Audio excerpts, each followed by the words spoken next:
Hello, Mark. This is Sylvia, and my student number is 28, and I'm sophomore at NCUE. Now I'm going to read the transcript of the speech. Shabana Bassett Russon, Dare to Educate African Girls. When I was 11, I remember waking up one morning to the sounds of joy in my house. My father was listening to BBC News on his small grey radio. There was a big smile on his face, which was unusual then, because the news mostly depressed him. "The Taliban are gone!" my father shouted. I didn't know what it meant, but I could see that my father was very, very happy. "You can go to a real school now," he said. A morning that I will never forget.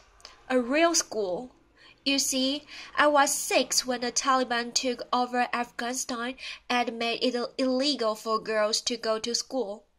So for the next 5 years, I dressed as a boy to escort my older sister, who was no longer allowed to be outside alone, to a secret school. It was the only way we both could be educated. Each day, we took a different route so that no one would suspect where we are going.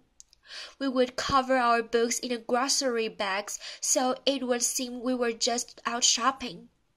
The school was in a house, more than 100 of us packed in one small living room. It was cozy in winter, but extremely hot in summer. We all knew we were risking our lives, the teacher, the students, and our parents. From time to time, the school would suddenly be concealed for a week because Taliban were suspicious. We always wondered what they knew about us.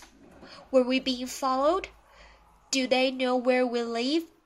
We are scared, but still, school was where we wanted to be.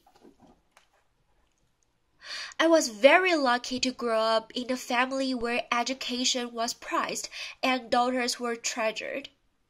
My grandfather was an extraordinary man for his time, a total maverick from the remote province of Afghanistan. He insisted that his daughter, my mom, go to school, and for that he was disowned by his father. But my educated mother became a teacher. There she is. She retired 2 years ago, only to turn our house into a school for girls and women in our neighborhood. And my father, that's him. He was the first ever in his family to receive an education. There was no question that his children would receive an education, including his daughters, despite the Taliban, despite the risks. To him, there was greater risk in not educating his children. During Taliban years, I remember there were times I would get so frustrated by our life and always being scared and not seeing a future. I would want to quit, but my father, he would say, "Listen, my daughter, you can lose everything you own in your life. Your money can be stolen. You can be forced to leave your home during a war. But one thing that will always remain with you is what is here. And if we have to sell our blood to pay your school fees, we will. So do you still not want to continue?" Today I was 22. I was raised in a country that has been destroyed by a decade of war. Fewer 6% of women my age have made it beyond high school, and had my family not been so committed to my education, I would be one of them. Instead, I stand here a proud graduate of Middlebury College. Applause. When I returned to Afghanistan, my grandfather, the one exiled from his home for daring to educate his daughters, was among the first to congratulate me. He not only brags about my college degree, but also that I was the first woman and that I'm the first woman to drive him through the streets of Kabul. Applause. My family believes in me. I dream big, But my family dreams even bigger for me.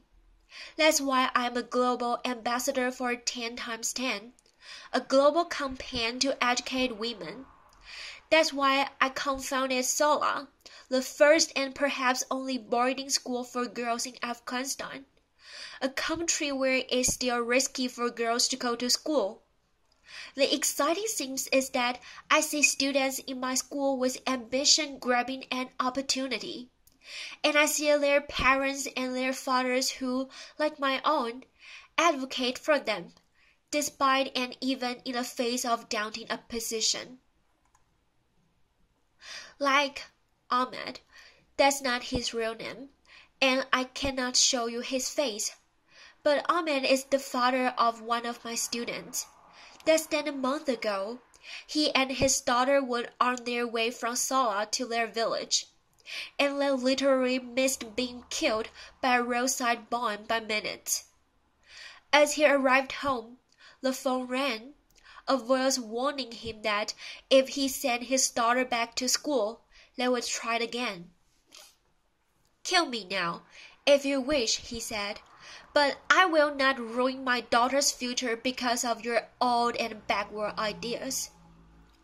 What I've come to realize about Afghanistan, and it's something that is often dismissed in the West, that behind most of us who succeed in a father who recognizes the value in his daughter and who sees her success as his success, is not to say that our mothers aren't key in our success. In fact, they are often the initial and convincing negotiators of a bright future for their daughters.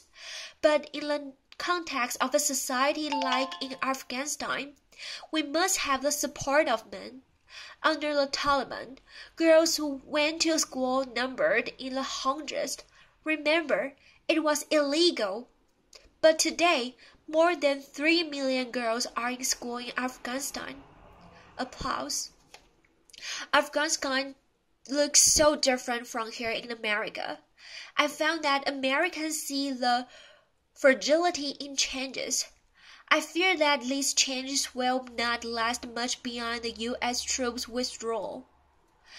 But when I'm back in Afghanistan, when I see the students in my school and their parents who advocate for them, who encourage them, I see a promising future and lasting change.